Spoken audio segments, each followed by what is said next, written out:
করা যাবে না। আল্লাহ ছাড়া কোনো হুকুম মানা যাবে না, আল্লাহ ছাড়া কোনো কথা শোনা যাবে না, আল্লাহ ছাড়া কোনো কথা মানা যাবে না। আল্লাহর বিরুদ্ধে অন্য কোনো মানবরচিত আইন বিধান মানা যাবে না, ঠিক কিনা? সর্ব অবস্থা সর্বক্ষণে যার আইন মানব, যার বিধান মানব, তিনিকে চিল্লাবেন, তিনিকে। সুতরাং এই বাংলার জমিনে আর কোনো মানবরচিত আইন বিধান চলে যাওয়া হবে না, ঠিক কিনা? আগামীতে এই বাংলার জমিনে আইন বিধান চলবে যার, তিনিকে চিল্লাবেন, তিনিকে আল্লাহ। সুতরাং আগামীর বাংলাদেশ হবে ইসলামের বাংলাদেশ, আগামীর বাংলাদেশ হবে কোরআনের বাংলাদেশ, ঠিক কিনা? এই বাংলার জমিনে আর কোনো চাঁদাবাজ, আজ কোনো পুলিশ হয়ে থেকে নাস্তিকতার ঠাই হবে, ঠিক কিনা? নাস্তিকতার নিপাজাত ইসলাম জিন্দাবাদ, নাস্তিকতার নিপাজাত ইসলাম জিন্দাবাদ, কোটি প্রাণে একই আওয়াজ। পদান্তরে সার হবে না, এই বাংলায় ঠাই হবে না, মুসলমানরা জেগেছে আজ।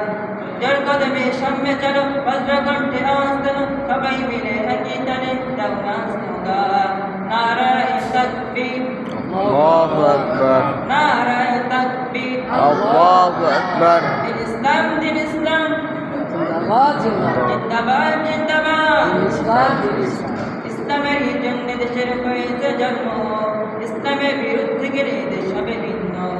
ইসলামের জন্য দেশের হয়েছে জন্ম, ইসলামের বিরুদ্ধে গেলে দেশ হবে ভিন্ন। ইসলামের বিরুদ্ধে যারা দিয়েছে অবস্থান, এই বাংলায় ঠাই হবে না, যাও হিন্দুস্তান, ঠিক না? ঠিক।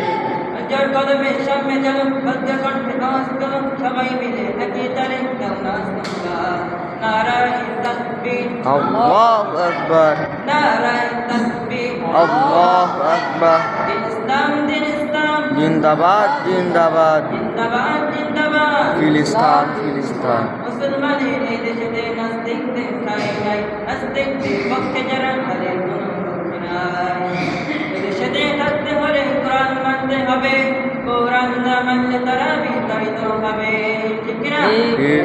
যার কদমে সামনে চলো, বজ্রকণ্ঠে আওয়াজ তোলো, সবাই মিলে একই তালে দাও না স্লোগান, নারায়ে তাকবীর, আল্লাহু আকবার, নারায়ে তাকবীর, আল্লাহু আকবার। দিন ইসলাম, দিন ইসলাম, জিন্দাবাদ জিন্দাবাদ, জিন্দাবাদ জিন্দাবাদ। ফিলিস্তান ফিলিস্তান। চিল্লাই চিল্লাই বলুন মারহাবা।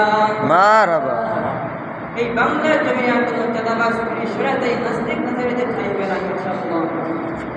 তাহলে কোনো মুসলমান আল্লাহর হুকুমের বিরুদ্ধে অন্য কোনো মানবরচিত আইন বিধান মানতে পারবে না।